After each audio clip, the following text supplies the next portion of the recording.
Decentralized finance, or DeFi, is a type of financial transaction management that makes use of cryptocurrencies and blockchain technology. DeFi intends to democratize finance by replacing traditional, centralized institutions with peer-to-peer interactions that may provide a broad range of financial services, ranging from ordinary banking, loans, and mortgages to complex contractual relationships and asset trading. Hello and welcome to our YouTube channel. In this video we will tell you everything about DeFi.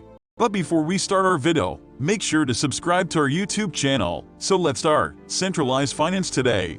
Almost all aspects of banking, lending, and trade are now managed through centralized systems run by governing organizations and gatekeepers. To acquire access to anything from auto loans and mortgages to trading stocks and bonds, regular consumers must interact with a slew of financial middlemen. Regulatory organizations in the United States, such as the Federal Reserve and the Securities and Exchange Commission, SEC, set the regulations for centralized financial institutions and brokerages, and Congress updates the rules over time. As a result, customers have few options for directly accessing capital and financial services. They can't avoid middlemen such as banks, exchangers, and lenders, who profit from every financial and banking transaction. To play, we must all pay a fee. The new way, decentralized finance.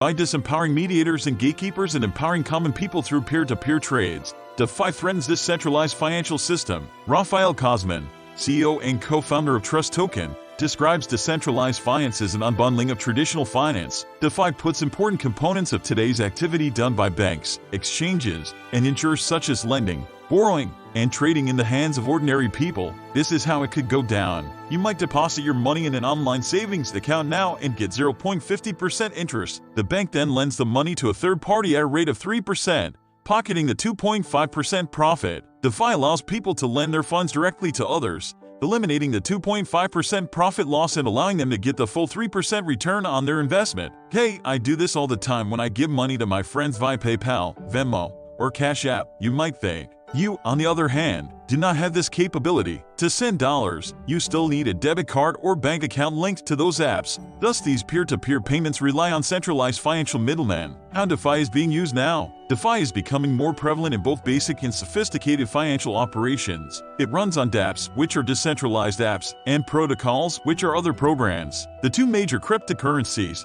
Bitcoin, BTC, and Ethereum, ETH, are handled through dApps and protocols, ETH. While Bitcoin is the most widely used cryptocurrency, Ethereum is considerably more adaptable to a larger range of applications, which means Ethereum-based code is used in a large number of dApps and protocols. Here are a few examples of how dApps and protocols are being used right now. Traditional financial transactions. DeFi is being used for everything from payments to trading securities and insurance to lending and borrowing. Decentralized exchanges. Most Bitcoin investors are now using centralized exchanges such as Coinbase or Gemini. DEX let users to conduct peer-to-peer financial transactions while keeping ownership of their funds. E-wallets. DeFi engineers are developing digital wallets that can operate independently of the main cryptocurrency exchanges and provide investors with access to a variety of assets, including Bitcoin and blockchain-based gains. Stablecoins. Stablecoins, unlike cryptocurrencies, try to maintain their prices by connecting them to non-cryptocurrencies, such as the US dollar. Yield harvesting. DeFi, often known as rocket fuel, allows speculative investors to lend crypto and potentially profit handsomely when the proprietary currencies that DeFi borrowing platforms pay them for consenting to the loan rise rapidly. Non-fungible tokens. NFT turn non-tradable items like slam dunk videos and Twitter's initial tweet into digital assets. The previously uncommodifiable becomes commodifiable with the use of NFT. Flash loans. These are cryptocurrency loans that allow you to borrow money and repay it all at the same time. Doesn't it seem odd? It works like this. Borrowers can profit by engaging into a contract inscribed on the Ethereum blockchain that borrows funds, executes a transaction, and repays the loan instantly, no lawyers required. The funds are automatically returned to the loaner if the transaction is unable to be completed or will result in a loss. If you make a profit, you can keep it after subtracting any interest and fees. Flash loans can be thought of as a type of decentralized arbitrage. The DeFi market assesses adoption by calculating what's known as locked value, which measures how much money is currently invested in various DeFi protocols. DeFi protocols have a total locked value of about $43 billion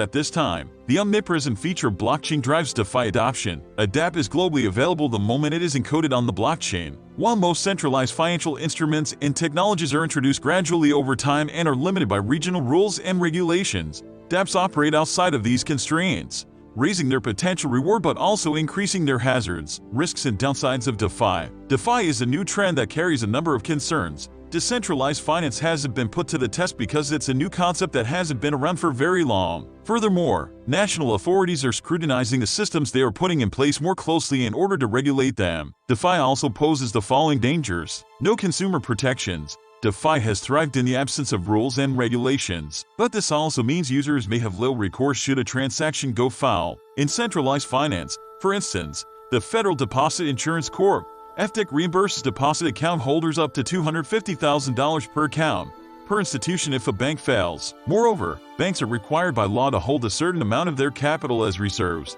to maintain stability and cash you out of your account anytime you need. No similar protections exist in DeFi. Hackers are a threat. While a blockchain is extremely impossible to change, other components of DeFi are vulnerable to hacking, which can result in money being stolen or lost. All decentralized finance's possible applications rely on hackable software platforms. Collateralization. Collateral is a thing of value used to secure a loan. When you get a mortgage, for instance, the loan is collateralized by the home you're buying. Nearly all DeFi lending transactions require collateral equal to at least 100% of the value of the loan, if not more. These requirements vastly restrict who is eligible for many types of DeFi loans. Private key requirements. You must secure the wallets used to keep your Bitcoin assets while using DeFi and cryptocurrency. Private keys, which are long, unique codes known only to the wallet's owner. Safeguard wallets. There is no way to retrieve a lost private key, which means you lose access to your funds. How to get involved with DeFi. Here are a few places to start if you want to learn more about DeFi in a hands-on environment. Get a crypto wallet. Set up an Ethereum wallet, such as MetaMask, and then fund it with Ethereum. Self-custody wallets are your ticket into the world of DeFi, but save your public and private keys. If you lose these, you won't be able to access your wallet again. Trade digital assets. Doug Schweik, president of Digital Asset Research, suggests swapping a small amount of two assets on a decentralized market like Uniswap. Attempting this practice may aid a crypto enthusiast's understanding of the present ecosystem, but be prepared to lose everything while learning which assets and platforms are best and how to handle risks. Look into stablecoins. TrueFi, which offers competitive returns on stablecoins commonly known as dollar-backed tokens that aren't susceptible to price fluctuations, is an intriguing opportunity to test out DeFi without exposing oneself to the price swings of an underlying asset. Start slowly, keep humble, and don't get ahead of yourself when venturing into new financial territory. Keep in mind that digital assets exchanged in the cryptocurrency and DeFi worlds are volatile, with a high risk of losing money. The future of DeFi. DeFi's future appears bright. From eliminating the middleman to converting basketball clips into monetary digital assets. That's why, even though DeFi is still in its infancy, professionals like Dan Simmerman, the head of financial relations at the IOTA Foundation, a DeFi research and development organization, view the promise and potential of the technology as far-reaching. Investors will soon have more autonomy, allowing them to deploy in imaginative ways that appear unthinkable today. DeFi has significant ramifications for the big data industry as it evolves and allows for new methods to monetize data. However, despite its promise, DeFi still has a long way to go, particularly in terms of mass adoption. It is our responsibility to continue to educate people about the possibilities, but we must also continue to work hard to develop the tools that will allow them to see it for themselves. Thanks for watching. That's all we have for today. Share your views in the comment section below. Also, don't forget to subscribe to our YouTube channel and press the bell icon as well.